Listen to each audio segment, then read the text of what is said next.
네, 여러분 반갑습니다. 사회복지조사론 과목을 맡은 김희옥 교수입니다.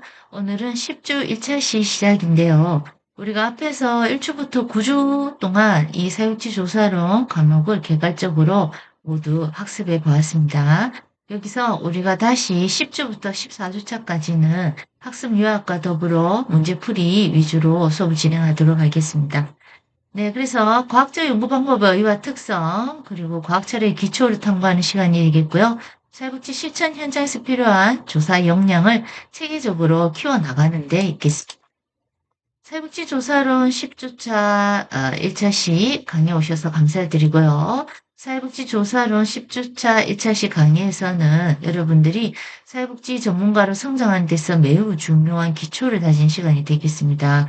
다양한 사회복지 실천 현장에서 일어날 수 있는 일들을 과학적이고 체계적으로 이해하고 탐구하는 데 함께 수업이 되겠습니다. 그래서 오늘 수업을 통해서 여러분은 단순한 이론 학습을 넘어서 실제 사회복지 현장에서 활용할 수 있는 조사 역량의 토대를 마련하게 될 것입니다. 네, 자, 우리 교과목을 소개해드리자면요. 사회복지 조사론. 네, 주교재는 사회복지 조사 방법론. 네, 여기 최선희 저자의 책이 되겠습니다. 학습 목표는 사회복지 실천 현장에서 필요한 조사 능력 함량과 다양한 조사 방법론의 체계적 학습, 그리고 이론적 기반을 다지고요. 실천적 역량을 동시에 키우는 것을 목표로 하겠습니다. 자, 그리고 본 강의는요, 저작권이 안내돼야 될 것 같네요. 그래서 본 강의에서 사용되는 모든 교육 자료는 저작권법에 의해서 보호받고 있습니다. 그래서 아래 사항을 반드시 준수해 주시기 바랍니다. 그래서 강의 자료의 무단 복제 및 배포를 금지하고요. 강의 영상의 캡처, 녹화, 재배포도 금지되고 있습니다. 교재 내용의 상업적 이용 금지되겠고요. 출처를 명시하지 않은 인용은 금지됩니다. 그래서 학습 목적 이외의 용도 사용을 제한하겠습니다. 저작권법 위반 시에는 법적 책임이 발생할 수 있음을 공지해 드리는 바입니다. 네, 다음 보시겠습니다. 네, 학습 목표입니다. 이번 차시를 마친 후에는 여러분은 다음에 학습 목표를 달성할 수 있어야 합니다. 그래서 각 목표를 염두에 두고 강의에 집중해 주시기 바랍니다. 네, 과학적 연구 방법의 개념과 특성을 이해한다. 과학적 연구 방법이란 무엇인지 정의하고 경험적, 객관성, 제한성, 일반화, 논리성, 검증 가능성 이런 핵심 특성을 구체적으로 설명할 수 있어야 합니다.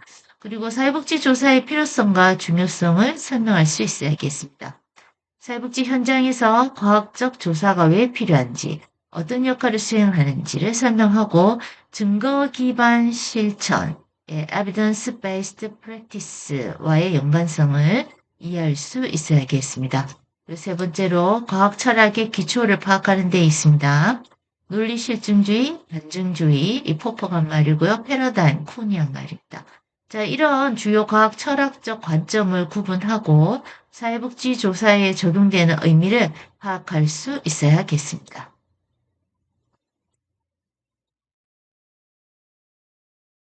네, 다음은 학습 내용입니다. 이번 철시에서는 다음과 같은 내용을 체계적으로 학습하게 되겠습니다. 각 주제가 서로 긴밀하게 연결되어 있으며 사회복지 조사의 과학적 기반을 이해하는 데 핵심적인 역할을 하겠습니다. 과학적 연구 방법의 의의입니다. 과학적 탐구의 목적과 사회복지 실천에 미치는 영향을 보겠고요. 다음은 과학적 연구 방법의 특성을 보겠습니다. 즉, 경험성, 객관성, 재현성, 일반화, 논리성, 검증 가능성 이런 것들이 있고요. 과학 철학을 이해하여야 합니다. 논리 실증주의, 반증주의, 패러다임 등 주요 철학적 관점을 살펴보겠습니다. 사회복지조사의 이해입니다. 사회복지조사의 개념, 유형, 필요성 및 과학적 조사의 실천적 활용 등과 같은 내용이 있겠습니다. 네, 다음 보시겠습니다. 우리가 과학적 연구 방법의 의, 의 이러면 무슨 말인가? 의하면 개념, 뭐 정의, 이와 유사하다고 생각하시면 좋겠습니다. 그래서 과학적 연구 방법은 단순한 학문적 도구를 넘어서 사회복지 실천의 질적 향상을 위한 핵심 기반이라 할 수 있겠습니다. 그래서 네 가지 측면에서 그 의의를 살펴보겠습니다. 객관적 진리를 탐구합니다. 연구자의 주관적 경험이나 개인적 편견을 철저히 배제하고, 우리의 관찰과 증거에 기반해서 사실적 지식을 추구하게 되겠습니다. 이것은 복지 현장에서 발생하는 문제를 왜곡 없이 파악하는 데 필수적이라 할 수 있겠습니다. 다음은 체계적인 지식 축적에 있습니다. 반복된 경험과 과학적 관찰을 바탕으로 해서 논리적이고 일관된 지식 체계를 구축합니다. 이렇게 쌓인 지식은 후속 연구와 실천의 토대가 되겠습니다. 다음은 문제 해결 능력 향상입니다. 사회 현상에 대해서 깊이 있는 과학적 이해를 바탕으로 복지 문제에 대해서 효과적이고 근거 있는 해결 방안을 모색할 수가 있겠습니다. 다음은 사회복지 실천의 과학화입니다. 증거 기반이란 말이 나오죠, 계속. 이 증거가 있어야 됩니다. 이제 사실적인 걸 밝혀야 되기 때문이죠. 증거 기반 실천의 토대를 마련하고요. 연구를 통해서 검증된 방법을 현장에 적용함으로써 보다 나은 서비스의 효과성과 전문성을 높일 수 있겠습니다. 네, 여기서 가장 하나의 핵심 키워드 잡아라고 한다면 바로 증거 기반 실천이 되겠습니다. 네, 다음은 과학적 연구 방법의 특성입니다. 네, 과학적 연구가 다른 형태의 이런 지식탐과 구별되는 이유는 6가지 특징이 있기 때문입니다. 이 특성들이 서로 유기적으로 결합되어 있기 때문에 하나를 따로 떼어놓고 볼 수 없다는 것이죠. 유기적이란 말은 다 연결되어 있다는 거죠. 우리 인체처럼. 예, 그래서 이렇게 새로운 지식이 탄생하는데 이 유기적인 6가지의 특성을 잘 알고 계셔야겠습니다. 그래서 먼저 경험성입니다. 과학적 지식은 반드시 관찰 가능한 사실에 근거해야 합니다. 경험적으로 확인할 수 없는 주장이나 이런 지식 갖고는 인정받기가 어렵다는 것이죠. 그래서 감각적 관찰과 또 측정 가능한 데이터가 지식의 출발점이 된다 할 수 있겠습니다. 예, 두 번째는 객관성입니다. 연구자의 개인적인 가치관, 신념, 편견을 최대한 배제해야 합니다. 그래서 중립적인 시각으로 현상을 탐구합니다. 동일한 현상에 대해서 여러 연구자가 유사한 결론에 도달할 수 있어야 진정한 객관성을 갖추었다라고 말할 수 있겠습니다. 세 번째, 재현성입니다. 동일한 연구 조건과 절차를 적용했을 때 어떤 연구자가 그 연구를 반복하더라도 역시 동일하거나 유사한 결과를 얻을 수 있어야 한다는 것입니다. 그래서 재현성은 다시 실현에도 보여지는 것, 과학적 지식의 신뢰도를 보장하는 핵심 기준이 되는 것이라 할 수 있겠습니다. 네 번째, 일반화입니다. 특정 사례나 집단에서 도출된 연구 결과를 더 넓은 집단의 상황에도 적용할 수 있는 보편적인 원리, 이것을 바로 우리가 일반화라 할 수 있겠습니다. 표집과 통계를 통해서 모 집단으로의 일반화 가능성을 검토하는데요. 우리가 앞 시간에도 얘기 드렸지만 일반화 가능성을 검토하기 위해서는 모 집단의 수가 크면 클수록 좋다고 말씀드렸죠. 다음 다섯 번째, 논리성입니다. 연역적 추론이라고 해서 우리가 이론을 세우고 가설을 세우고 검증해 나가는 것. 예, 이게 바로 연역적 추론이고요. 귀납적 추론은 상대적으로 먼저 관찰을 하고 패턴을 파악한 후에 이론이 나오죠. 그래서 이 연역은 이론이 처음부터 시작이 된다고 한다면 귀납은 이론이 끝에 성립이 된다고 보시면 되겠습니다. 이런 과정을 통해서 일관성 있는 결론을 도출합니다. 그래서 논리적 비약이나 모순 없이 체계적인 사고 과정이 요구된다고 할 수 있겠습니다. 다음은 검증 가능성입니다. 글자가 조금 가려진 것 같아서요. 네, 이 검증 가능성은요, 제시된 연구 결과를, 여섯 번째죠. 제시된 연구 결과를 다른 연구자들에 의해서 검증되거나 반증할 수 있어야 합니다. 그래서 검증이 불가능한 주장은 과학적 영역이라고 할 수가 없습니다. 그래서 지속적인 검증과 수정을 통해서 지식이 발전한다고 볼 수 있겠습니다. 네, 자, 사이즈를 좀 맞추어서 진행하도록 하겠습니다.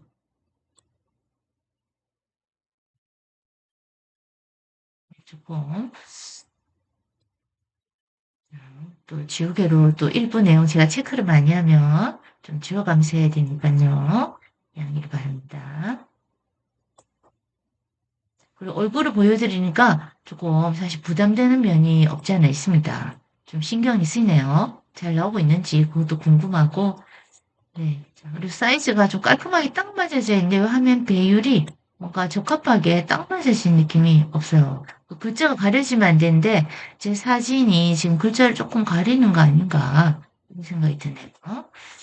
다음 계속해서 보겠습니다. 네, 과학 철학의 이해입니다. 과학 철학은 과학이란 무엇인가? 라고 이런 질문에서 시작이 되고요. 과학적 지식은 어떻게 형성되는가? 그 과학의 한계는 무엇인가? 이런 근본적인 물음으로부터 시작하는 것이 바로 과학적 철학이라고 할 수 있겠습니다. 사회복지 조사의 철학적 기반을 이해하기 위해서는 또 세 가지 주요 관점이 있어요. 그래서 보실까요? 1. 논리 실증주의입니다. 경험적 관찰과 논리적 분석을 통해서만 과학적 지식이 형성된다고 봅니다. 그래서 검증 원리를 핵심으로 해서 경험적으로 검증될 수 있는 명제만이 의미 있다. 이것이 과학적 진술이다라고 주장하고 있습니다. 우리가 학과가 중심이 되어서 보통 발전시킨 관점이라고 하는데요. 사회복지조사에서는 당연히 측정 가능한 변수가 필요하고요. 또 사회복지조사에서는 이 측정 가능한 변수뿐만이 아니라 검증할 수 있는 통계적 과정을 거칩니다. 그래서 양적 연구의 철학적 토대를 제공하기도 합니다. 물론 우리가 그 뒤에 보면 양적 연구와 질적 연구에 구분을 해두었지만요. 이 양적 연구는 보통 일반화하기가 쉽다라는 장점이 있죠. 그리고 검증 가능하다. 예, 그리고 어떨까요? 모집단이 크면 클수록 객관성이 높아진다. 다 같은 의미라고 보시면 되겠습니다. 다음 두 번째 반증주의입니다. 포퍼가 한 말인데요. 칼 포퍼는 아무리 많은 사례로도 이론을 완전히 증명할 수는 없다라고 말하고 있습니다. 대신에 반증 가능성이 과학의 핵심 기준이라고 주장했습니다.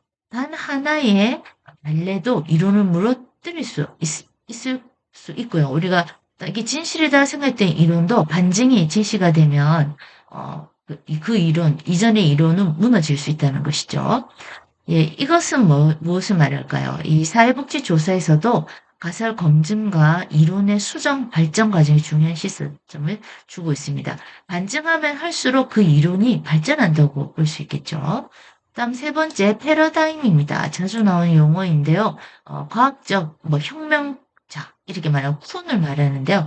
이 토마스 쿤은 과학이 단선적으로 발전하는 것이 아니라 특정 패러다임이 있다는 것이죠. 그래서 지배적인 어떤 과학적 세계관 안에서 정상과학이 이루어지다가 이 기존 패러다임으로 설명할 수 없는 이상현상이 누적되는 경우도 있다는 거죠.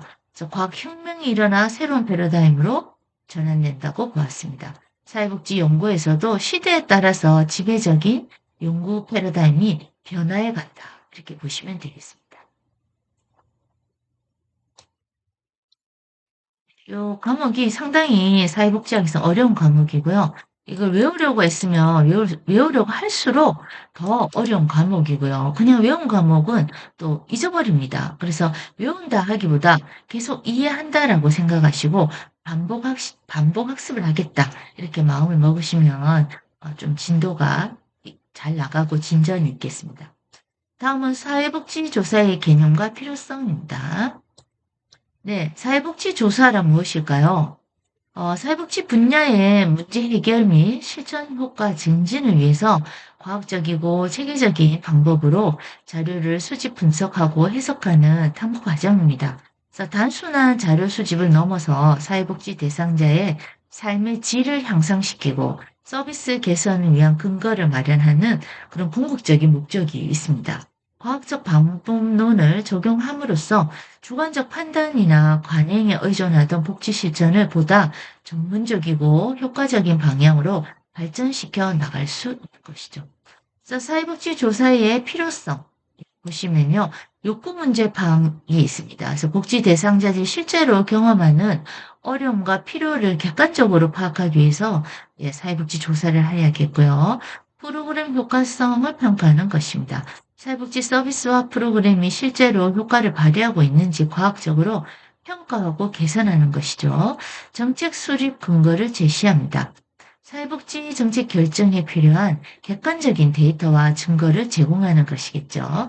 전문성 및 책임성을 강화합니다. 그래서 사회복지 실천의 전문성을 높이고 또 서비스에 대한 사회적 책임성을 이제 확보하는 데인데요.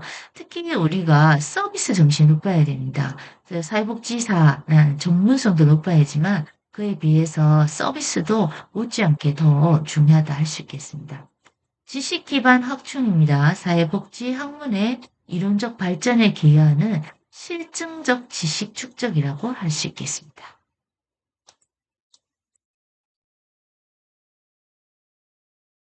네, 다음 사회복지 조사 유형입니다. 사회복지 조사는 연구 목적과 방법에 따라서 크게 세 가지 유형으로 분류가 됩니다. 각 유형은 고유한 강점을 가지고 있고요. 연구 문제의 성격에 따라 적절히 선택 적용되겠습니다. 자, 양적 조사부터 보실까요? 수치화된 데이터를 수집하고 통계적으로 분석해서 현상을 측정하고 일반화를 추구합니다. 우리가 일반화라고 한다면 객관성이라고 생각하셔도 무난하겠습니다. 대규모 설문조사, 모집단이 크면 클수록 좋다고 말씀드렸죠. 실험 연구를 합니다. 통계 분석 등이 대표적이고요. 객관성과 일반화 가능성이 높으며 또 변수 간의 관계와 인과관계 파악에 유용합니다. 다음은 질적 조사가 되겠습니다. 우리가 양보다 질 이러면 어떤 느낌 드실까요? 많이 먹는 것보다 적게 좋은 걸 먹는 그런 느낌 좀 드시죠? 약간 유사합니다. 그래서 여기 보시면 심층 면담이라고 했습니다. 심층 면담은 많은 수를 할 수 없겠죠. 소수를 할 수 있다고 보시면 되겠어요. 참여, 관찰, 포커스 그룹 등을 통해서 현상의 의미, 과정, 맥락을 깊이 있게 탐구합니다. 그래서 우리가 박사 논문 보통 쓰시는 분들이 석사 논문 때는 이 양적 조사를 했다면 박사 논문 때는 질적 조사를 해볼까 이렇게 생각하시는데요. 질적 조사가 더 쉽다고 생각하시는 분들 간혹 계신데 그렇지 않습니다. 그래서 의미, 과정, 맥락을 정리한다는 것이 굉장히 많은 반복과 또 많은 변수들이 있기 때문입니다. 자, 사례 연구, 근거 이론, 현상학적 연구 등이 포함됩니다. 그래서 직접 조사에서는 수치를 표현하기가 어렵겠죠. 면담이기 때문에. 그래서 어려운 삶의 경험과 주관적인 의미를 이해하는 데는 강점이 있다고 하겠습니다. 다음 단일 사례 조사인데요. 싱글 서브젝트 디자인이라고도 합니다. 조사라고 하면 앞에 리서치가 있고 여기는 지금 디자인인데요. 같이 혼용해서 쓰기도 합니다. 특정 개인이나 가족, 소집단 등을 집중적으로 조사해서 개입 효과를 체계적으로 평가하는 데 있습니다. 그래서 기초선이 있습니다. 베이스라인을 놓고 개입 단계를 계속 비교하는 것이죠. 그래서 뭐 ABA, ABBA, AB, AB 이런 식으로 그 단계를 비교해 가고요. 특정 복지 서비스나 프로그램이 대상자에게 미치는 변화를 측정하는데 활용하는 것이 단일 사례, 싱글 서브젝트 디자인이 되겠습니다.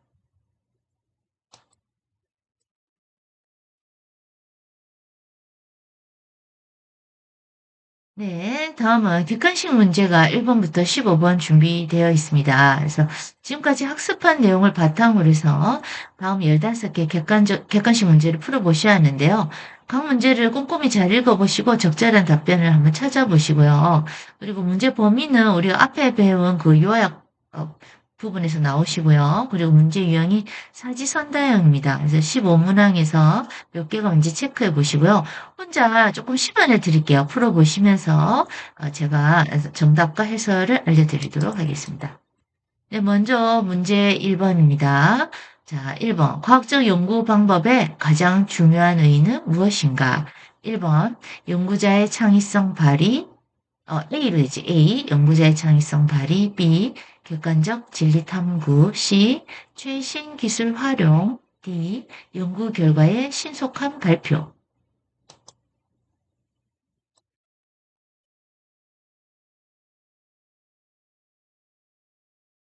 네, 맞습니다. 정답은 바로 B 되겠습니다. 네, 이제 과학적 연구의 가장 근본적인 의의는 이게 주관적 경험이나 직관, 개인적 편견 이런 것들을 배제하고요. 사실과 증거에 기반한 객관적인 지식을 탐구하는 데 있습니다. 그래서 창의성, 기술 활용, 신속한 발표는 부수적 요소가 되겠어요. 핵심어이라고는 할 수 없겠죠. 예, 그래서 과학적 연구 방법의 가장 중요한 의의는 무엇인가? B. 객관적 진리 탐구입니다.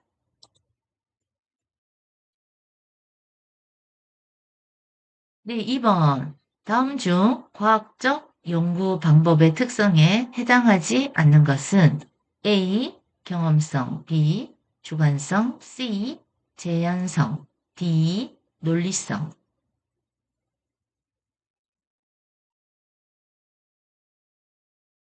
네, 맞습니다. 바로 여러분 다 답을 맞추셨죠? 주관성이 되겠습니다.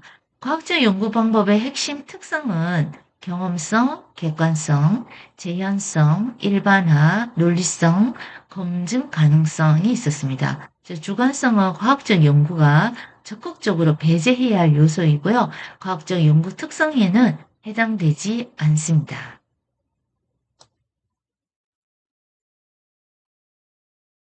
3번입니다. 과학 철학에서 반증주의를 주장한 학자는 누구인가? A. 쿤, B. 로퍼, 포퍼, C. 베이컨, D. 갈릴레이. 3번은 조금 쉬운 것 같네요. 3번은 바로 B. 포퍼 되겠습니다. 칼 포퍼는 과학적 이론은 반드시 반증 가능해야 한다는 반증주의를 주장해 왔습니다. 그리고 쿤은 패러다임, 베이컨은 귀납적 경험주의로 알려져 있고요. 갈릴레이는 근대과학의 선구자이죠. 관련이 없습니다.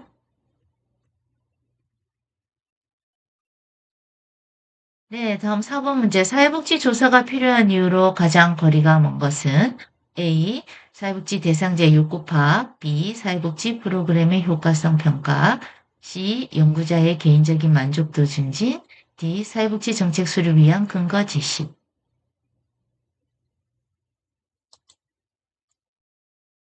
네, 4번 정답은 바로 C입니다. 사회복지 조사는 복지 대상자의 욕구 파악, 프로그램 효과성 평가, 정책 수립 근거 제시, 사회복지 실천의 개선과 전문성 강화를 위한 것입니다. 그래서 연구자 개인의 만족도 증진은 조사 목적이 될 수 없겠습니다.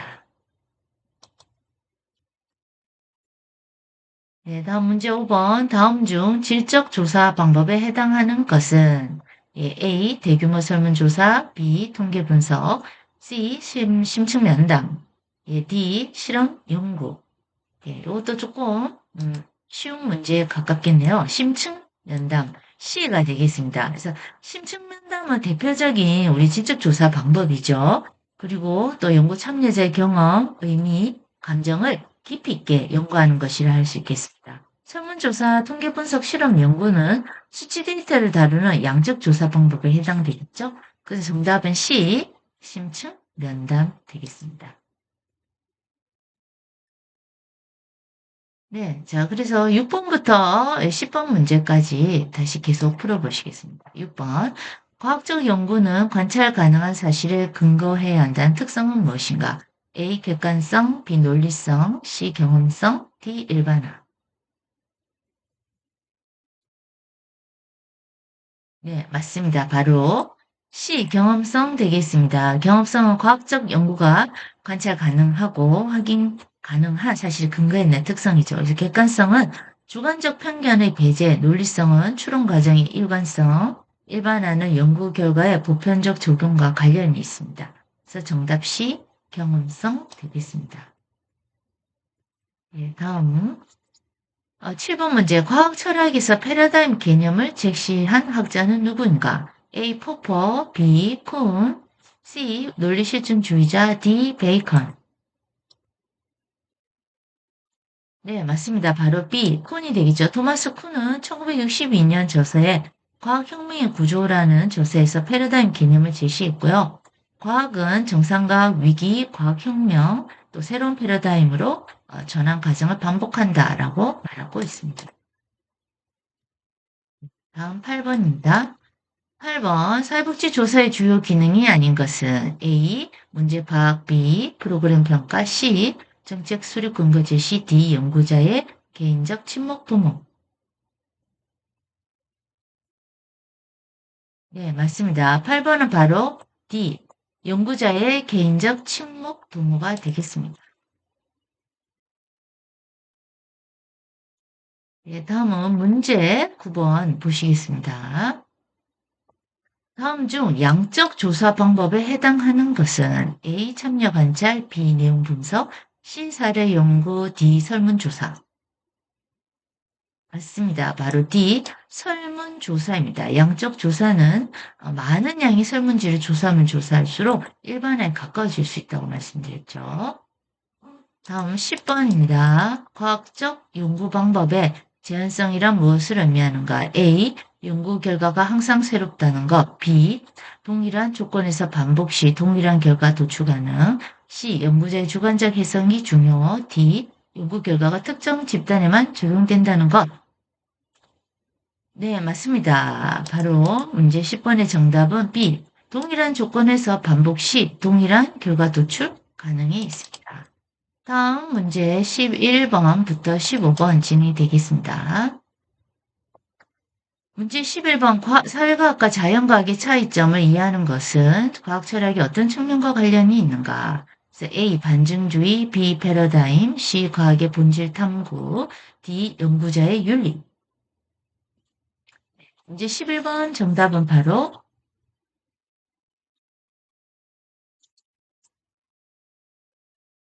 네, 맞습니다. C가 해당이 되겠습니다. 과학적 본질 탐구입니다. 그래서 사회과학과 자연과학은 연구 대상 방법론 같이 개입된 차이가 있는데 이런 차이를 이해하는 것은 과학이란 무엇인가라는 과학의 본질에 대한 답이 되겠습니다.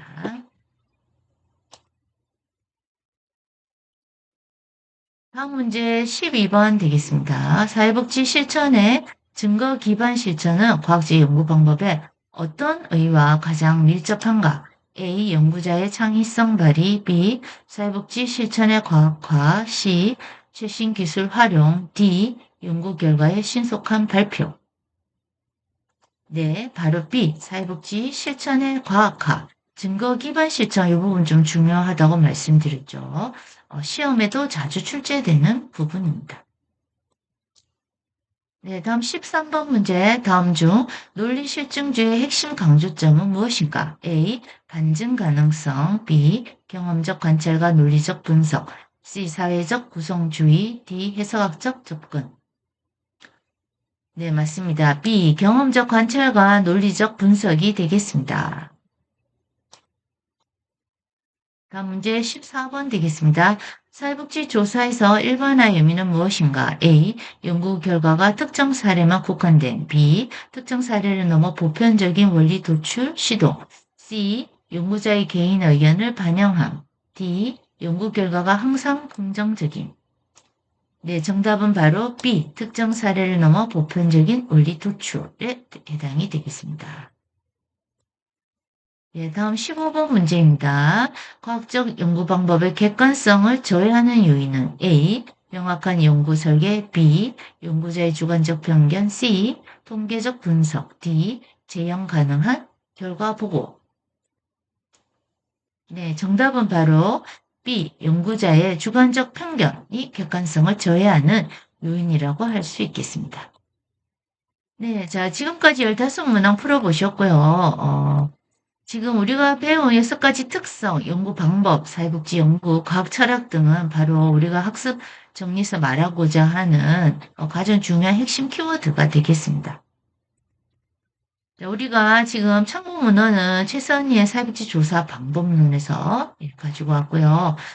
그리고 지금 교재에서 주로 진행되고 있는 얘기들은 이 과목 자체가 사회복지 조사론을 대학원에서도 학습하는 이게 우리가 학부 또 준학사 이렇게도 학습을 하지만 대학원, 석사, 박사에서도 이와 같은 내용을 거의 반복해서 학습하신다고 보시면 되겠습니다. 다음 차시 10주 2차 시에서는 과학적 지식의 형성과 사회조사의 이해에 대해서 말씀드리겠고요. 네, 그리고 우리가 지금까지 배운 이 내용에서 제가 중요한 부분들은 핵심 키워드를 자주 말씀드리고 있죠. 그래서 오늘 학습하신 과학적 연구 방법의 어휘, 특성과 과학 철학 학습을 하셨습니다. 다음 차시에서는 지식 형성 방법과 사회조사의 정의 유용성 제한점에 대해서 말씀드리고자 합니다. 여러분 들어주셔서 감사합니다.